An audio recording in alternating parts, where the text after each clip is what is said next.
உலகம் போற்றும் விஸ்வகுரு மாண்புமிகு பாரத பிரதமர் திரு நரேந்திர மோடி அவர்களை வருக வருக என வரவேற்கிறோம். மத்திய அரசு நலத்திட்ட பிரிவு துணைத் தலைவர் மூத்த வழக்கறிஞர் நளினி ஸ்ரீ, தமிழக பாஜக. தமிழகம் தலைநிமிர்ந்திட மதுராந்தகம் பிரச்சார கூட்டத்திற்கு வருகை தரும் பாரத பிரதமர் மோடிஜி அவர்களை அகமகிழ வரவேற்கிறேன். ஆர் ஸ்ரீனிவாஸ், அயலக தமிழர் பிரிவு, சென்னை கிழக்கு மாவட்ட அமைப்பாளர், பாஜக. தமிழக அரசியல் களத்தை மாற்றிட தமிழகம் தலை நிமிர்ந்திட வருகை தரும் வரலாற்று நாயகரே வருக வருக. ஜே சக்தி கிருஷ்ணன், மாநில செயலாளர், தகவல் தொழில்நுட்பம் மற்றும் சமூக ஊடக பிரிவு, தமிழக பாஜக. சார், என்டிஏ கூட்டணி பலம் பெற்றுக்கொண்டே வருகிறது. டிடிவி தினகரன் அவர்கள் கூட்டணி ஒப்பந்தத்துல கையெழுத்து போட்டு விட்டார். டிடிவி உள்ள போயிட்டாரு. ஓபிஎஸ் அவர்கள் என்ன மைண்ட் செட்ல இருக்காரு, யார் கூட கூட்டணி போறாரு, ஓபிஎஸ் அவர்களுக்கு என்ன ஆப்ஷன் இருக்கு? அனைத்து இந்திய அண்ணா திராவிட முன்னேற்ற கழகத்தில் இணைவதை பிறகு பார்த்து கொள்ளலாம், இப்போதைக்கு என்டிஏவில் இணைந்து கொள்ளுங்கள் என்கிற மாதிரியான ஒரு பேச்சுவார்த்தை என்டிஏ தரப்பிலிருந்து வந்ததாக ஒரு தகவல்கள் இருந்தது. ஆனா என்டிஏவும் ஓபிஎஸ் அப்ரோச் பண்ண மாதிரி நமக்கு தெரியலையே சார். இல்ல அதாவது வெளிப்படையாக தெரியல அப்படின்னாலும் பேசி கொண்டிருக்கிறார்கள். சார், ஓபிஎஸ் அவர்கள் என்டிஏ கூட்டணிக்குள்ளார கூட வரக்கூடாதுன்னு இபிஎஸ் நினைக்கிறாரா? அம்மா மக்கள் முன்னேற்ற கழகம் ஒரு அரசியல் கட்சியாக தொடங்கி 2-3 தேர்தல்களை சந்திச்சிருச்சு. அவங்களுக்கு தனி சின்னம், தனி கொடி இருக்கிறது. ஆமா. எனவே அவர்களை என்டிஏவில் கொண்டு வர்றதுல பிரச்சனை இல்லை. ஆமா. ஆனால் திரு ஓபிஎஸ் அவர்களை இணைக்கிற பொழுது எவ்வளவு இடங்கள் கொடுக்கிறது, என்ன சின்னத்தில் போட்டியிடுகிறது அப்படிங்கிற மாதிரியான பிரச்சனை இருக்கு. ஸோ அதை எப்படி தீர்க்கிறது அப்படிங்கிறது தான் ஒரு பெரிய கேள்விக்குறியான விஷயமா இருக்கிறது. ஸோ அதாவது பாஜக ஓபிஎஸ் ஒரு புது கட்சி ஆரம்பிச்சுட்டு எங்க கூட வாங்கங்கிறாங்களா? என்ன முடிவு எடுக்கிறதுக்கு வாய்ப்பு இருக்கு? 3 ஆப்ஷன் தான். ஒன்னு திமுகல சேரணும், ஒன்னு தாவேகால சேரணும், இல்லை என்றால் அரசியல் துறை வரும். 3 ஆப்ஷன் தான் ஓபிஎஸ் கிட்ட இருக்கு. என்ன பண்ண போறாரு? இந்த 3 விஷயங்களில் என்ன முடிவை எடுக்க போகிறாரு என்பதை 2 நாட்களில் திரு ஓபிஎஸ் அறிவிப்பார். டிடிவி தினகரன் உள்ள வந்துட்டார் சார். டிடிவி தினகரனும் ஓபிஎஸ் தான் ஒன்னா இருந்தாங்க. ஓபிஎஸ்க்காக குரல் கொடுத்தாரு, வெளியில இருந்து குரல் கொடுத்தாரு. அதாவது நைனா நாகேந்திரன் இஷ்யூ வந்தப்போ பிரதமரை பார்ப்பதற்கு நேரம் ஒதுக்கல அப்படிங்கிற டைம்ல ஓபிஎஸ்க்கு பக்கபலமா டிடிவி இருந்தாரு. இப்போ என்டிஏக்குள்ள போயிட்டாரு. ஓபிஎஸ்க்காக டிடிவி ஃபைட் பண்ணலாமே, ஏன் அமைதியா இருக்காரு அவரு? பாஜகவுடைய ரியாலிட்டி ஓபிஎஸ் இன்னும் புரிஞ்சுக்கலையா? பாஜகவை நம்பி ஓபிஎஸ் இன்னைக்கு நடுத்தருவில் நிற்கிறாருங்கிறாங்க. அது உண்மையா இல்லையா? கிட்டத்தட்ட 99% உண்மைதான். 1% நம்பிக்கை இருக்கு. தன்னை நம்பி தன்னோடு பயணிக்கிற அந்த தொண்டர்கள், நிர்வாகிகளுடைய எதிர்காலத்தை கருதி ஒரு சரியான முடிவை அவர் எடுக்க வேண்டும் என்றுதான் இன்றளவும் காத்து கொண்டிருக்கிறார். அதற்கான வாய்ப்பு வந்தால் அதை எடுப்பாரு. இல்லைன்னா அரசியல் இருந்தே ஒதுங்கிறது கூட கூடுதல் வாய்ப்பு. ஆதன் நேயர்களுக்கு அன்பு வணக்கம். இன்று நம்மோடு மூத்த பத்திரிகையாளர் திருமிகு துரை கருணா அவர்கள் உள்ளார். வணக்கம் துரை கருணா சார். வணக்கம் சகோதரா. சார், நலமா இருக்கீங்களா? நலமா இருக்கேன். நீங்க நலமா இருக்கீங்களா? சிறப்பா இருக்கேன் சார். மகிழ்ச்சி. சிறப்பு சார். என்டிஏ கூட்டணி பலம் பெற்றுக்கொண்டே வருகிறது. டிடிவி தினகரன் அவர்கள் கூட்டணி ஒப்பந்தத்துல கையெழுத்து போட்டு விட்டார். டிடிவி உள்ள போயிட்டாரு. ஓபிஎஸ் அவர்கள் என்ன மைண்ட் செட்ல இருக்காரு, யார் கூட கூட்டணி போறாரு, ஓபிஎஸ் அவர்களுக்கு என்ன ஆப்ஷன் இருக்கு, ஓபிஎஸ்க்கு படைத்தளபதிகளாக இருந்த பலரும் திமுக, அதிமுக என கட்சியெல்லாம் மாறியாச்சு. மனோஜ் பாண்டியன் அவர்கள் டிஎம்கேக்கு போயிட்டாரு. அதே போல இன்னைக்கு காலையில வைத்திலிங்கம் அவர்கள் டிஎம்கேக்கு போயிட்டாரு. குன்னம் எம்எல்ஏ ராமச்சந்திரன் திமுகவில் இணைய போறாரு. வெல்லமண்டி நடராஜனும் விரைவில் திமுகவில் இணைய போறாருங்கிற தகவல்கள் வந்துகிட்டே இருக்கு. ஓபிஎஸ்க்கு பக்கபலமாக இருந்த யாவரும் இன்னைக்கு அவர் கூட இல்லை. எல்லாரும் அணி மாறிட்டாங்க. என்ன நடக்க வாய்ப்பு இருக்கு சார்? அரசியலில் ஒரு துணிச்சலான முடிவை எடுக்காவிட்டால் இந்த பின்னடைவு ஏற்படும் என்பது திரு ஓபிஎஸ் அவர்களுக்கு சால பொருந்தும் அப்படின்னு தான் நம்ம பார்க்கிறோம். இன்றைய அரசியல் சூழலில் சில சாமர்த்தியமான, சாதுரியமான நடவடிக்கைகளை எடுத்தால் மட்டும்தான் ஒரு இயக்கத்தை வழிநடத்த முடியும் அப்படிங்கிற அந்த உண்மையை திரு ஓபிஎஸ் அவர்கள் இன்னும் இதுவரையிலும் உணரவில்லை அப்படின்னு தான் நான் பார்க்கிறேன். சரி, என்ன நிலவரம் களத்தில் அப்படிங்கிறத அவர் அனுமானித்து அதற்கு தக்கவாறு கொண்டு போகணும். எந்த சூழ்நிலையிலும் அனைத்து இந்திய அண்ணா திராவிட முன்னேற்ற கழகத்திற்கு எதிரான நிலைப்பாட்டை எடுத்து விடக்கூடாது அப்படிங்கிறதுல உறுதியாக இருந்தார். கடந்த 2024 நாடாளுமன்ற தேர்தலின் போது கூட கட்சியிலிருந்து நீக்கப்பட்டு கரை வேட்டியை கூட கட்ட முடியாத ஒரு சூழல் வந்த பொழுது கூட ரொம்ப யோசித்து தான் இந்த முடிவை அவர் எடுத்தார். அண்ணா திராவிட முன்னேற்ற கழக உரிமை மீட்புக்குழு ஒரு தனி கட்சி தொடங்கி எல்லாரும் நடத்தலாம் அப்படிங்கிற சொன்னபோது கூட அது முடியாது அப்படிங்கிற மாதிரி அவர் அதுக்கு மறுத்துட்டார். இன்றளவும் கூட தனி கட்சி கூடாது அப்படிங்கிறதுல இருக்கிறார். காலமெல்லாம் ரெட்டிலைக்கு வாக்களித்தவர்கள் தான் தன்னோடு ஆயிரக்கணக்கான நிர்வாகிகள், பல ஆயிரக்கணக்கான தொண்டர்கள் இருக்கிறாங்க. அவர்களை அரசியல் அனாதையாக்கி விடக்கூடாது. மீண்டும் அவர்களை எப்படியாவது அனைத்து இந்த அதிமுகவில் இணைத்து விட வேண்டும். நமக்கு பொறுப்புகள் பதவிகள் கிடைக்கிறதோ இல்லையோ அவர்களுடைய அரசியல் எதிர்காலத்திற்கு நம்ம ஒரு வழிகாட்டிட்டு போவோம் அப்படிங்கிறதுனால தான் இதுவரையிலும் காத்திருந்தார், இன்று வரையிலும் காத்திருக்கிறார். சட்ட போராட்டம் தொடரும் என்றும் சொல்லிக்கிட்டு இருக்காரு. பல சட்ட போராட்டங்கள் தோல்வியில் முடிந்தாலும் அவர் நம்பிக்கை இழந்துடல. சிட்டி சிவில் கோர்ட் உட்பட உச்சநீதிமன்றம், உயர்நீதிமன்றம் பல வழக்குகள் இருக்கிறது. இந்த சூழ்நிலையில் அனைத்து இந்திய அண்ணா திராவிட முன்னேற்ற கழகத்தில் இணைவதை பிறகு பார்த்து கொள்ளலாம், இப்போதைக்கு என்டிஏவில் இணைந்து கொள்ளுங்கள் என்கிற மாதிரியான ஒரு பேச்சுவார்த்தை என்டிஏ தரப்பிலிருந்து வந்ததாக ஒரு தகவல்கள் இருந்தது. ஆனால் என்டிஏவும் ஓபிஎஸ் அப்ரோச் பண்ண மாதிரி நமக்கு தெரியலையே சார். இல்லை, அதாவது வெளிப்படையாக தெரியலை அப்படின்னாலும் பேசி கொண்டிருக்கிறார்கள்னு தான் நான் கேள்விப்படுறேன். சார், டிடிவி கூட ஒப்பந்தம் போட்டாங்க. 23ஆம் தேதி பிரதமர் மதுராந்தகத்துக்கு வராரு. இப்போ வரைக்கும் தேமுதிக கிட்ட பேசிக்கிட்டு இருப்பதாக தகவல். ஓபிஎஸ் அவர்கள் கிட்ட பேசிக்கிட்டு இருக்கிற மாதிரியான எந்த ஒரு தகவலும் நமக்கு கிடைக்கலையே சார், சித்திரமும் நமக்கு கிடைக்கலையே. நிச்சயமா தகவல்கள் கிடைக்கல. ஆனால் அவரோடு ஏற்கனவே இந்த தொடர்புகளில் இருந்தவர்கள் 2017 இருந்து முதல் இணைப்பு, முதல் தர்ம யுத்தத்தை முடிவுக்கு கொண்டு வருவதில் இவருக்கு உறுதுணையாக இருந்த 1-2 பேர் இன்னும் பேசுகிறாங்கன்னா நான் கேள்விப்பட்டேன். Okay sir. வெளிப்படையாக இன்னும் தெரியல, யாரை சொல்கிறீங்கன்னு தெரியுது. ஆமாம், வெளிப்படையாக தெரியல. ஆனாலும் கூட அந்த பேச்சுவார்த்தை நடைபெற்று வருகிறதாக நான் பார்க்குறேன். இன்னும் 2 நாட்களில் அது தொடர்பாக ஒரு தெளிவான முடிவு பிறக்கும்னு நான் நம்புகிறேன். ஏன்னா நான் தொடக்கத்தில் சொன்னது மாதிரி திரு ஓபிஎஸ் அவர்களை பொறுத்தளவில் அரசியலில் ஒரு அதிரடி முடிவை எடுக்கக்கூடிய நபர் இல்லை, கிடையாது. அவருடைய சுபாவம் என்பதே அதுதான், ஒரு அமைதியான வழியில் தான் போகணும், தடாலடி அரசியல் நமக்கு வேண்டாம். ஓகே, எப்படியாவது அனைத்து இந்த அதிமுகவில் இணைந்து விடுவோம், இந்த ஒன்றிணைவோம் ஒருங்கிணைப்போம் என்கிற நிலைப்பாடு ஓரளவுக்கு வெற்றிகரமாக முடிந்துவிடும் என நம்பினார். ஆனால் திரு எடப்பாடி பழனிசாமியினுடைய பிடிவாதம் காரணமாக அது நிறைவேறாமலே இருக்கிறது. இன்றளவும் நிறைவேறவில்லை. எதிர்காலம் எப்படியோ அது பார்த்துக்கணும். சார், ஓபிஎஸ் அவர்கள் என்டிஏ கூட்டணிக்குள்ளார கூட வரக்கூடாதுன்னு இபிஎஸ் நினைக்கிறாரா? என்டிஏ கூட்டணிக்குள்ளார வந்துடக்கூடாது, பாஜக ஓபிஎஸ்க்கு சீட் ஒதுக்கக்கூடாதுங்கிற ஒரு கராரான ஒரு கண்டிஷன்ல எடப்பாடி இருக்காரா? அம்மா மக்கள் முன்னேற்ற கழகம் ஒரு அரசியல் கட்சியாக தொடங்கி 2-3 தேர்தல்களை சந்திச்சிருச்சு. அவங்களுக்கு தனி சின்னம், தனி கொடி இருக்கிறது. ஆமாம். எனவே அவர்களை என்டிஏவில் கொண்டு வர்றதுல பிரச்சனை இல்லை. ஆமாம். ஆனால் திரு ஓபிஎஸ் அவர்களை இணைக்கிற பொழுது, அதிமுகவில் இணைக்கிற பொழுது அது இரட்டைலைக்கு போயிடும், அது வந்துடும். ஆனால் என்டிஏ என்று அங்கே கூட்டணி என்று வருகிற பொழுது இது தனி அமைப்பாக கட்சியாக இல்லை. அப்போ அதுக்கு எவ்வளவு இடங்கள் கொடுக்கறது, என்ன சின்னத்தில் போட்டியிடுகிறது அப்படிங்கிற மாதிரியான பிரச்சனை இருக்குது. ஸோ அதை எப்படி தீர்க்கிறது அப்படிங்கிறது தான் ஒரு பெரிய கேள்விக்குறியான விஷயமா இருக்கிறது. ஸோ அதாவது பாஜக ஓபிஎஸ் ஒரு புது கட்சி ஆரம்பிச்சுட்டு எங்கள் கூட வாங்கங்கிறாங்களா? நிச்சயமாக. அதாவது பாரதிய ஜனதா கட்சி தலைமையிலான அந்த என்டிஏ அணியில் இணைவதற்கு ஒரு அமைப்பு ரீதியாக, கட்சி ரீதியாக, அதனால தான் நான் கூட கேள்விப்பட்டேன் இந்த தொண்டர்கள் உரிமை மீட்பு குழு என்பதை உரிமை மீட்பு கழகம் என்று மாற்றிய போதே அது ஒரு அரசியல் அமைப்பாக அங்கீகரிக்கப்படும் அப்படின்னு. ஆனால் தனி கட்சி என்கிற சிந்தனையோ எண்ணமோ எனக்கு ஒருபோதும் இல்லை என்று திரு ஓபிஎஸ் மறுதளித்ததனால் இனி அது சாத்தியமில்லை அப்படிங்கிற மாதிரி தான் தெரியுது.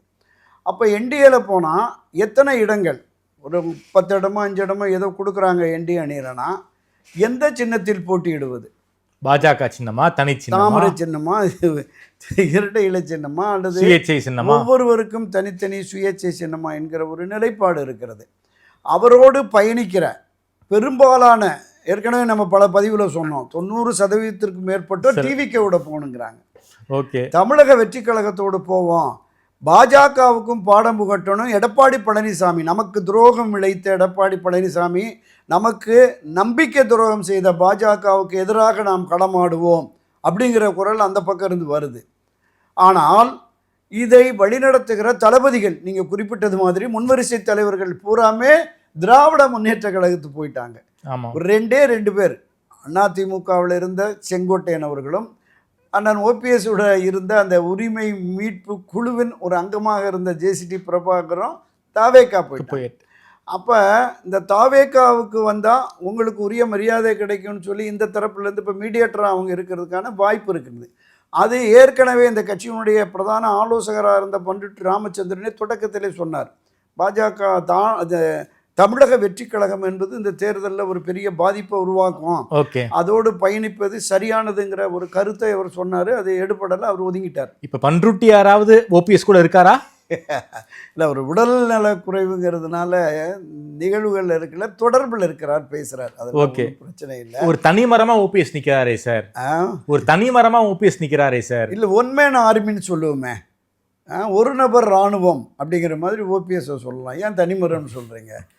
நிச்சயமாக அவருக்குன்னு நிச்சயமாக சகோதரா, நான் அறிந்த வகையில் டெல்டா மாவட்டம் தென் மாவட்டங்களில் பரவலாக அவருக்கென்று தனியாக ஒரு 4-5% ஆதரவு வாக்குகள் 2024 தேர்தலில் இங்கே இந்த என்டிஏ அணிக்கு கிடைத்த வாக்குகளில் அவருடைய ஆதரவு வாக்குகள்னு எடுத்துக்கிட்டோம்னாலே 10-12% திரு ஓபிஎஸ் அவர்கள், திருமதி சசிகலா, டிடிவி தினகரன் இருந்தாலுமே இவருக்கான வாக்குகள்னு ஒரு 5-6% நிச்சயம் இருக்கு. அதில் எந்த மாற்றம் சார், நம்ம டெஸ்ட் பண்ண முடியாது சார். அதுதான் சொல்றேன். அட்லீஸ்ட் 1%-2% அதை சரியாக நிரூபித்து அதை நிரூபித்து அதற்கான வழிமுறைகளை அவர் கடைபிடிக்கிறதுக்கு போதுமான அளவிற்கு அரசியல் நடத்துவதற்குரிய பொருளாதார நிலையம் அங்கே அதிகமாக இல்லைங்கிறதை நம்ம பார்க்கணும். இன்றைய காலகட்டத்தில் சார் துணை முதல்வராக இருந்தவர்கிட்டே பொருளாதார நிலை இல்லைங்கிறீங்களா?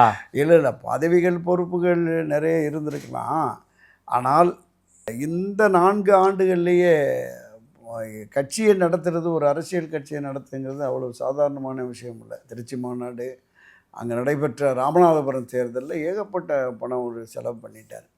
அதுதான் அவருடைய யோசனையே. என்னென்னா, இப்படி நம்மை சார்ந்து இருக்கிறவர்கள் எல்லோருமே, மாவட்ட மாநில ஒன்றிய நிர்வாகிகள் வரைக்குமே எந்தவித சம்பத்தியமும் இல்லாமல் இருக்கிற ஆட்கள். ஒரு செயல் வீரர் கூட்டத்தை மாவட்ட அளவில் போடுங்க அப்படின்னாலும் தலைமையில் அண்ணன் நீங்கள் ஒரு 5 லட்ச ரூபா கொடுத்தா தானே கூட்டம் நடத்த முடியுங்கிற அளவில் தான் இருக்கிறாங்க. சரி. ஸோ அவர்களை கொண்டு போய் களத்தில் இறக்கி விட்டு லட்சக்கணக்கில் கோடிக்கணக்கில் செலவு பண்ணி கடனால் ஆக்கக்கூடாது அப்படிங்கிற உணர்வும் எண்ணமும் கூட அவருக்கு இருக்கிறது.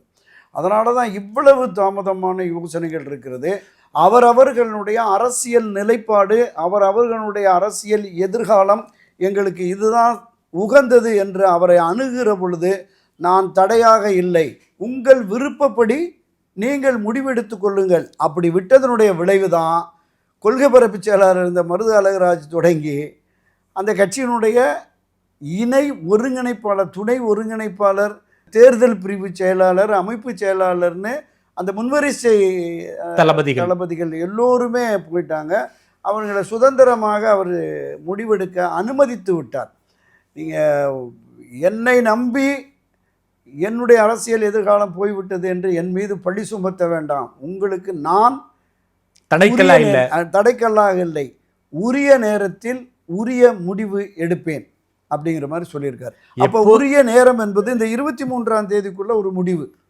என்ன முடிவு எடுக்கிறதுக்கு வாய்ப்பு இருக்கு? 3 ஆப்ஷன் தான். ஒன்று திமுகல சேரணும், ஒன்று தாவேக்கால சேரணும், இல்லை என்றால் அரசியல் துறவரும். 3 ஆப்ஷன் தான் ஓபிஎஸ் கிட்ட இருக்கு. என்ன பண்ண போறாரு? இந்த 3 விஷயங்களில் என்ன முடிவை எடுக்க போகிறார் என்பதை 2 நாட்களில் திரு ஓபிஎஸ் அறிவிப்பார். அதுதான், அதாவது என்ன முடிவெடுத்தால் தன்னுடைய அரசியல் எதிர்காலம் சரியாக இருக்கும், தன்னை நம்பி வந்திருக்கிற தொண்டர்கள், கட்சியினுடைய நிர்வாகிகள், அவர்களுடைய அரசியல் எதிர்காலம் எப்படி இருக்கும் என்பதை பொறுத்து அந்த முடிவை எடுக்கணும்னாரு. அப்போ நமக்கு என்ன தோணுதுன்னா, கடந்த மாதம் நிர்வாக குழு கூட்டத்தில் சொன்னார்ல, ஒரு பாவச் செயலுக்கு என்னை ஆளாக்கி விடாதீர்கள் அப்படின்னு திரு எடப்பாடிக்கு ஒரு சொன்னார். திமுகவில் சேரதான பாவச் செயலா? அதுதான் சொல்கிறேன். நீங்கள் திமுகவில் சேருவதுங்கள, இந்த அண்ணா திராவிட முன்னேற்ற கழகத்திற்கு எதிராக ராமநாதபுரம் நாடாளுமன்ற தேர்தலில் போட்டியிட்டு ஒரு அவப்பெயர் வந்துருச்சு. ரெட்டலைக்கு எதிராக போய் ரெட்டலைவே தோற்கடிச்சிட்டார் அப்படின்னு. இப்போ மீண்டும் அத்தகைய ஒரு பாவ செயலில் என்னை கொண்டு வராதீங்க, அண்ணா திராவிட முன்னேற்ற கழகத்தை எடப்பாடிக்கு எதிராக எடப்பாடியை வீழ்த்த வேண்டுமென்றால் அது அதிமுகவுக்கு எதிரான நிலைப்பாடு, இரட்டை இலைக்கு எதிரான நிலைப்பாடு. ஸோ அந்த நிலைப்பாட்டுக்கு என்னை தள்ளிடாதீங்க அப்படிங்கிற மாதிரியான பார்வை தான் அவர் சொன்னது. அப்போ என்ன முடிவை எடுக்க போகிறார் அப்படிங்கிறது ஜனநாயக ரீதியில் தன்னை நம்பி இருக்கிற தன்னோடு பயணிக்கிற தொண்டர்களுடைய அந்த 90% அந்த எண்ணங்கள், அந்த பெரும்பான்மை உணர்வுகள், அதை மதித்து தாவிக்காவுக்கு போக போகிறாரா, அல்லது எடப்பாடிக்கு பாடம் புகட்டுவதற்கு திராவிட முன்னேற்ற கழகத்திற்கு சென்று அவரை வீழ்த்துவதற்கு வியூகம் வகுக்கலாம் என்கிற நிலைப்பாட்டை எடுப்பாரா, இல்லை நீங்கள் குறிப்பிட்டது போல இந்த 2026 தேர்தலை புறக்கணித்துவிட்டு 2026 அண்ணா திராவிட முன்னேற்ற கழகம் மீண்டும் ஒரு தோல்வியை தழுவி எடப்பாடிக்கு எதிரான குரல் அங்கிருந்தே அதிகமாக எழும்பி மீண்டும் ஒன்றிணைந்த அதிமுக தான் அடுத்தடுத்து வெற்றி பெற முடியும் என்கிற நிலை வருகிற பொழுது அதை பயன்படுத்தி நாம் மீண்டும் அந்த பயணத்தை தொடருவோமா அப்படிங்கிற மாதிரியான இந்த சிந்தனை ஓட்டத்தில் இருக்கிறார். 2 நாட்களில் நிச்சயமாக நான் குறிப்பிட்டது மாதிரி 23ஆம் தேதி இங்கே பாரத பிரதமர் நரேந்திர மோடி வருகிற பொழுது அந்த மேடையில் யாரெல்லாம் ஏறப் போகிறார்கள் அது டிடிவி தினகரன் கன்ஃபார்ம் ஆயிடுச்சு, தேமுதிக பேசிகிட்டு இருக்காங்க அப்படிங்கிறாங்க. திரு ஓபிஎஸ் அவர்களோடும் பேசுகிறார்கள் அப்படின்னு சொல்லி அவங்க பாஜக தரப்பிலிருந்து அவரையும் கொண்டு வந்துவோம் அப்படிங்கிற மாதிரி. இதை தாண்டி திருமதி வி.கே. சசிகலா அவர்களோடு கூட பேசுகிறதா நமக்கு தகவல்கள் இருக்குது. அப்போ திராவிட முன்னேற்ற கழகத்தை வீழ்த்துவதற்கு ஒரு வலுவான கூட்டணியை உருவாக்குவதற்கு திமுக எதிர் மனநிலையில் இருக்கிற அத்தனை பேரையும் அரவணைக்க வேண்டும் என்கிற உணர்வு பாஜக தலைமையிலான என்டிஏவுக்கு இருக்குது. ஸோ அந்த நிலைப்பாட்டிற்கு திரு எடப்பாடி பழனிசாமியும் கொஞ்சம் கொஞ்சமாக இறங்கி வர்றாரு அப்படின்னு தான் இந்த ஸ்டேட்மெண்ட் மூலம் பார்த்தோம். திரு டிடிவி தினகரன் வருகையை வரவேற்ற விதம். டிடிவி தினகரன் உள்ள வந்துட்டார் சார். டிடிவி தினகரனும் ஓபிஎஸ் தான் ஒன்றா இருந்தாங்க. ஓபிஎஸ்ஸுக்காக குரல் கொடுத்தாரு, வெளியில இருந்து குரல் கொடுத்தாரு. அதாவது நயனா நாகேந்திரன் இஷ்யூ வந்தப்போ பிரதமரை வந்து பார்ப்பதற்கு நேரம் ஒதுக்கல அப்படிங்கிற டைம்ல வந்து ஓபிஎஸ்க்கு பக்கபலமா டிடிவி இருந்தாரு. இப்போ என்டிஏக்குள்ள போயிட்டாரு. ஓபிஎஸ்க்காக டிடிவி ஃபைட் பண்ணலாமே, ஏன் அமைதியா இருக்காரு அவரு? இல்லை, அரசியல்வாதிகள், அரசியல் தலைமை பொறுப்பெடுப்பவர்கள் அவரவர்களுடைய சொந்த நலன் அதுதான் முக்கியம். சரி, தான் நடத்துகிற அரசியல் கட்சியினுடைய எதிர்காலம் முக்கியம்.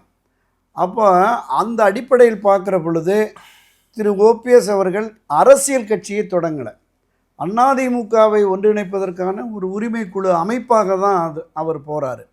அது சக்ஸஸ்ஃபுல்லாக வந்தால் அது நல்லது அப்படிங்கிற நிலைப்பாட்டில் தான் அவருக்கு சப்போர்ட்டாக குரல் கொடுத்துக்கிட்டு இருந்தார்.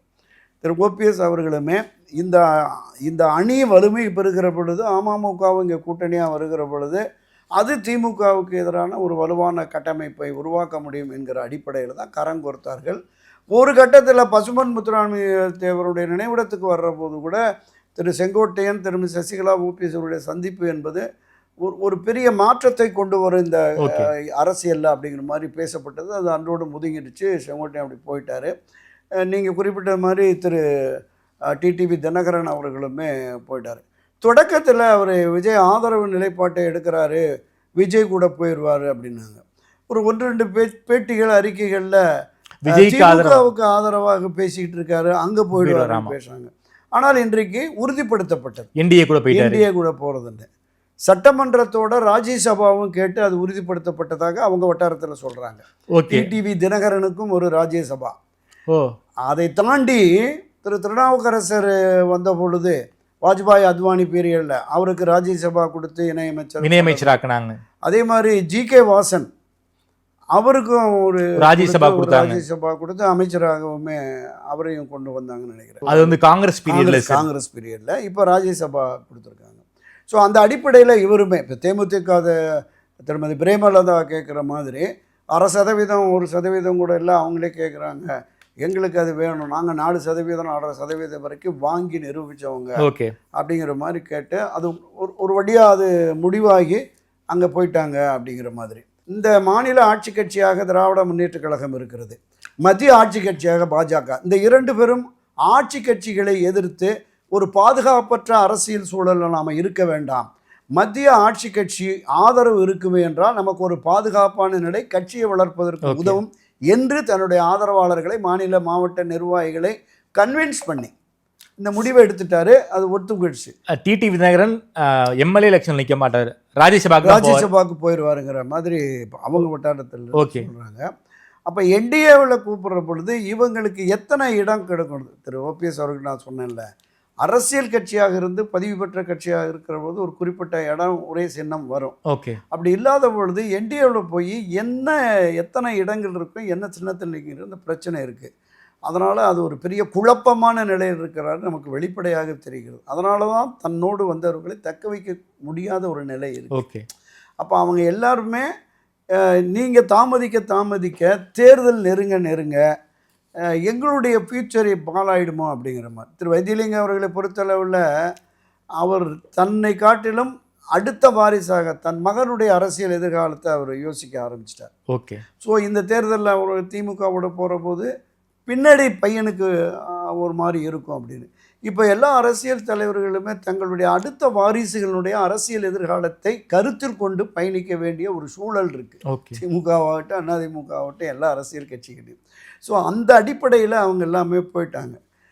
இந்த சட்ட போராட்டம் நடத்தி இதில் வெற்றி காண வேண்டும் என்று களத்திற்கு வந்த மனோஜ் பாண்டியன், அவர் தான் சுப்ரீம் கோர்ட்டு, ஹைகோர்ட்டு எல்லாமே பண்ணார். அவரே தீர்ப்பு வர்றதுக்குள்ளே திமுகவுக்கு போயிட்டார். இப்போ இந்த நிலைப்பாடு என்பது திரு ஓபிஎஸ் அவர்கள் ஒரு உறுதியான முடிவை எடுக்காத வரையில் இந்த நிலைப்பாடு என்பது தொடரும். அவரை நம்பி வந்திருக்கிறவர்கள் ஒரு 50-40 இந்த வயதில் இருக்கிறவங்க எல்லோருமே நம்முடைய அடுத்தடுத்த இப்போ இன்றைக்கு நாடாளுமன்ற சட்டமன்ற பொதுத் தேர்தல் வருகிறது. இந்த சட்டமன்ற பொதுத் தேர்தல் முடிந்தோடனே ஊரக உள்ளாட்சி தேர்தல்கள், அதில் 1 லட்சத்துக்கும் மேற்பட்ட பொறுப்புகள் பதவிகளுக்கு போகும். இப்போ இந்த நேரத்தில் போய் நம்ம வேலை பார்த்தா தான், இந்த தேர்தலில் வேலை பார்த்தா தான் அந்த கட்சி நம்மளை நம்பி இந்த ஊரக உள்ளாட்சியில் ஏதாவது பொறுப்புகள் கொடுப்பாங்க அப்படிங்கிற நம்பிக்கையில் அவங்க எங்கே போகிறது அப்படின்னு திசை தெரியாத நிலையில் திரு ஓபிஎஸ் பின்னால் இருக்கிறார்கள். 2 நாட்களில் அவர் அறிவித்த உடனே அவருடைய அறிவிப்பு சரியான திசை வழியில் இது போகிறது என்று கருதுவார்களே, ஆனால் நிச்சயமாக அவரை பின்பற்றி வருவாங்க. இல்லைன்னா அவரவர்கள் நிலைப்பாட்டுக்கு தக்கவாறு, இப்போ போனாங்கள்ல திமுகவுக்கு, அது மாதிரி அவரவர்களுடைய அரசியல் தங்களுடைய எதிர்காலம் எதிர் சென்றால் சரியாக வரும் என்று முடிவெடுக்கக்கூடிய நிலைக்கு திரு ஓபிஎஸ் கொண்டு வந்து விட்டார் அப்படின்னு தான். பாஜகவை நம்பி அரசியல் செஞ்சவர் ஓபிஎஸ், பாஜகவும் ஓபிஎஸ்ஸை கைவிட்டுருச்சா? இதுவரைக்கும் அப்படி தான் தெரியுது. இன்றைக்கு அல்லது நாளைக்குள் அந்த 23ஆம் தேதி மேடையில் ஏற்றுறதுக்காக பேச்சுவார்த்தை நடக்கிறதா சொல்கிறாங்க. அது நிறைவேறவிட்டால் முழுமையாக கைவிட்டதாகத்தான் அர்த்தம். அப்படி தான் நம்ம புரிஞ்சுக்கணும். இந்த ரியாலிட்டி ஏன் ஓபிஎஸ்க்கு தெரியல? அதான் ஏகப்பட்ட ஏமாற்றம். ஆமாம், தர்ம யுத்தத்தில் ஆரம்பித்து இப்போ வரைக்கும் பாஜகவை நம்பி அரசியல் பண்ணவர், பாஜகவுடைய ரியாலிட்டி ஓபிஎஸ் இன்னும் புரிஞ்சுக்கலையா? அதாவது நான் தொடக்கத்தில் சொன்னதான் சார், நான் சொல்கிற வார்த்தை கடினமான வார்த்தையாக கூட இருக்கலாம் சார். பல்வேறு அரசியல் விமர்சகர்கள், உங்களை போன்ற மூத்த பத்திரிகையாளர்கள், சக பத்திரிகையாளர்கள் எல்லாருமே சொல்கிறாங்க பாஜகவை நம்பி ஓபிஎஸ் இன்னைக்கு நடுத்தருவில் நிற்கிறாருங்கிறாங்க. அது உண்மையா இல்லையா? கிட்டத்தட்ட 99% உண்மைதான், 1% நம்பிக்கை இருக்குது. அதான் உண்மை. அதாவது தொடக்கத்தில் இருந்து 2017 இருந்தே அந்த முதல் தர்மயுத்தத்தை கொண்டு வர்ற பொழுது பெருமளவு பாரதிய ஜனதா கட்சியை தான் முழுமையாக நம்பினார். அவங்க அதை சக்ஸஸ்ஃபுல்லாக முடிச்சிட்டாங்க. ஆமாம், அதை வெளிப்படையாக அவர் சொன்னார். அதை தொடர்ந்து கூட பல சந்தர்ப்பங்களில் பாஜக ஆதரவு நிலைப்பாட்டில் தான் இருந்தார். அதிமுக பாஜக வந்து வெளியேறி போய் தனித்தான் 2024 போகிற போதும் பாஜக ஆதரவு நிலைப்பாட்டில் தான். நீங்கள் டெல்டா மாவட்டம், தென் மாவட்டங்களில் மிக கணிசமான அளவுக்கு என்டிஏ கூட்டணிக்கு பாஜகவுக்கு வாக்கு வந்ததுன்னா இவர்களால் ஆதரவு தான், இவங்க ஆதரவு தான். ஓபிஎஸ், திருமதி சசிகலா, டிடிவியினுடைய ஆதரவு வாக்குகள் தான் கிடைச்சது. அப்படி தன்னை நம்பி தன்னோடு இணைந்து பயணிக்கிற ஒரு அரசியல்வாதியை அண்ணா திராவிட முன்னேற்ற கழகம் என்கிற மிகப்பெரிய இயக்கத்தினுடைய தலைமை பொறுப்பிலே, ஒருங்கிணைப்பாளர் என்கிற உயர் பொறுப்பிலே இருந்தவர். 3 முறை இந்த மாநிலத்துடைய முதலமைச்சராக இருந்தவர். 10 ஆண்டுகள் நிதி அமைச்சராக பட்ஜெட் தாக்கல் பண்ணவர், அவை முன்னவராக இருந்தவர். 12 ஆண்டுகள் அண்ணா திராவிட முன்னேற்ற கழகத்தினுடைய பொருளாளராக இருந்தவர். தமிழகத்தில் ஒரு நல்ல பண்புமிக்க அரசியல்வாதி என்கிற அடையாளத்தோடு பயணிக்கிற ஒருவரை பாரதிய ஜனதா கட்சி தொடர்ந்து நம்ப வைத்து ஏமாற்றுமே என்றால் இன்னும் ஏமாற்றம் தொடருமாங்கிறது நமக்கு தெரியல. அப்படிப்பட்ட ஒரு நிலை வருகிற பொழுது நிச்சயமாக பாஜக மீதும் தமிழக மக்கள் நம்பிக்கை இழப்பார்கள். அது அவங்களுக்கு ஒரு பெரிய அடியாக கூட விழலாம். கடைசி கேள்வி சார், தேமுதிக எங்கே போக வாய்ப்பு இருக்குது? இந்த நிமிஷம் வரைக்கும் நான் யாருக்கூடையும் பேசலை, கூட்டணி பேசலை அப்படின்னு பிரேமலதா அவர்கள் சொல்லியிருக்காங்க. எங்கே போக வாய்ப்பு இருக்குது? திமுக கூட்டணியா, என்டிஏ கூட்டணியா? இல்லை, அடிக்கடி ஒரு பழமொழி சொல்லுவாங்கள்ல, இந்த முழு பூசணிக்காயை இலை சோற்றில் மறைக்கும் செயல்னு. ஆமாம், அந்த செயல் தான் தேமுதிக செயல் நினைக்கிறேன். பேசாமல் எப்படி இருக்கணும்? ஒவ்வொரு முறையுமே எல்லா தரப்பும் கூப்பிட்றாங்கன்னு சொன்னாங்க ஒரு மாதம் 2 மாதத்துக்கு முன்னாடியே. அங்கேயும் பேசுகிறோம், இங்கேயும் பேசுகிறோன்னு. அதாவது தமிழ்நாடு முழுவதும் 234 தொகுதிகள்லையும் ஒரு 1000, 500, 2000ன்னு ஓட்டு இருக்குது. கடந்த தேர்தல் பார்த்திங்கன்னா இங்கே ஒரு 3/4%, 1% கூட எட்டாத நிலை தான். அவர் இந்த 2 பெரிய திராவிட கட்சிகளோடு நான் 2 பக்கமும் பேசிக்கிட்டு இருக்கேன், எங்கே வேணாலும் போவோம், நாங்கள் முடிவெடுப்போம், பிரதான கட்சிகளே உறுதியான நிலைப்பாட்டை இன்னும் அறிவிக்கலை, அதனால் நாங்களும் அறிவிக்கலை அப்படிங்கிறாங்க. பெரும்பாலும் திராவிட முன்னேற்ற கழகத்தில் அங்கேயே பிரச்சனைகள் இருக்குது. என்ன பிரச்சனை? ஆட்சியில் பங்கு காங்கிரஸ் கட்சி அதிக இடம்னு. மற்ற கட்சிகள் பொதுவுடைமை கட்சி பிசிகாவில் வந்து 2 இலக்கம் அப்படிங்கிற மாதிரி இருக்குது. தேமுதிக என்கிற புதிய சக்தியை எடுத்து அவங்களுக்கு இடம் கொடுத்து ராஜ்யசபா சீட்டு கொடுக்கறதுக்கு வாய்ப்பே இல்லை. 100% திமுகவில் வாய்ப்பே இல்லை. திமுகவில் இங்கே தான் வரணும். என்டிஏ கூட்டணி இல்லாட்டா எம்ஜிஏ கூட்டணி. நிச்சயமாக அவர் 1-2 இடங்களாவது வெற்றி பெற்று தேமுதிக உறுப்பினரை சட்டமன்றத்துக்கு அனுப்பணும் அப்படிங்கிற எண்ணம் இருந்ததுன்னா நிச்சயமாக இங்கே தான் வரணும். அனைத்து இந்த அதிமுக என்டிஏ அணிக்கு தான் வரணும். அவங்களும் இந்த ராஜ்யசபா பையனுக்கு ஒரு இணையமைச்சர் துணை அமைச்சருங்கிற மாதிரிலாம் பேசுகிறாங்க. இரட்டை இலக்கத்தில் சீட்டு வேணும்லாம் பேசுகிறாங்க அப்படிங்கிற மாதிரி அந்த தரப்பில் இருந்து தேமுதிக தரப்பில் உள்ளவர்களும் சொல்கிறாங்க. அனைத்து இந்த அதிமுக என்டிஏ அணியில் இருக்கிறவங்களும் பேசிகிட்டு இருக்காங்க. விரைவில் ஒரு முடிவு வரும் அப்படின்னு சொல்கிறாங்க. நிச்சயமாக என்டிஏ அணியில் தேமுதிகவோட 23ஆம் தேதி பிரேமலதாவும் பிரதமர் மேடையில் ஏறுவதற்கு கூடுதல் வாய்ப்பு இருக்கிறதா நான் கருதுகிறேன். பிரேமலதா ஏறுவாங்க, ஓபிஎஸ் ஏறுவாரா? ஓபிஎஸ்ஸை பார்க்கலாமா? ஆமாம், ஓபிஎஸ் அவர்களுடைய நிலை தான் நாளை இரவு அல்லது நாளை மறுநாள் அவர் அந்த மேடையில் ஏறுமாறா அப்படிங்கிறது ஒரு பெரிய கேள்வியாக தான் இருக்குது. இப்போ வரைக்கும் ஓபிஎஸ் என்டிஏ மேடை ஏறுவாரா என்பது மிகப்பெரிய கேள்விக்குறியாக தான் இருக்குது. ஓபிஎஸ் உடைய அரசியல் எதிர்காலம் என்ன சார்? குருமூர்த்தி அவர்கள் சொன்ன மாதிரி ஏதாவது ஒரு மாநிலத்துக்கு கவர்னராக போயிட்டு ஒரு டீசெண்டான ஒரு ரிட்டையர்மெண்ட்டோட போயிடலாம் போல இருக்கு. ஏன் இந்த அளவுக்கு கஷ்டப்பட்டுக்கிட்டு இருக்காரு? இல்லை, அதாவது ஒரு இயக்கத்தை வழிநடத்துகிற ஒரு முக்கிய பொறுப்பில் இருக்கிறவர் தனக்காக தான் மட்டுமே ஒரு பொறுப்பை பதவியை வாங்கிட்டு அதோட போயிடுவோம் அப்படிங்கிறது வந்து அது ஒரு அரசியலில் சரியான நிலைப்பாடு இல்லை. அந்த நிலைப்பாடை நிச்சயமாக அவர் எடுக்க மாட்டார் என்று நான் நம்புகிறேன். அவரை அறிந்த வகையில் நான் தொடக்கத்தில் சொன்னதில் இறுதியிலும் சொல்கிறேன், தன்னை நம்பி தன்னோடு பயணிக்கிற அந்த தொண்டர்கள் நிர்வாகிகளுடைய எதிர்காலத்தை கருதி ஒரு சரியான முடிவை அவர் எடுக்க வேண்டும் என்று தான் இன்றளவும் காத்து கொண்டிருக்கிறார். அதற்கான வாய்ப்பு வந்தால் அதை எடுப்பார். இல்லைன்னா அரசியலிருந்தே ஒதுங்கிறது கூட கூடுதல் வாய்ப்பு இருக்குது. ரொம்ப நன்றி சார். சமகால அரசியலை பற்றி ரொம்ப விரிவாக பேசியிருக்கீங்க. ஓபிஎஸ் என்ன முடிவெடுக்க போகிறாருங்கிறது $1 மில்லியன் கேள்வி. எதுவுமே சரிப்பட்டு வரவில்லை என்றால் அரசியலிருந்து ஒதுங்கக்கூட ஓபிஎஸ் தயார் அப்படிங்கிற உடைய பார்வை ரொம்ப விரிவாக வச்சுருக்கீங்க. நேரிலிருந்து நேரம் கொடுத்து பேசி நமக்கு நன்றி தெரிவிக்கிறேன். நன்றி சார்.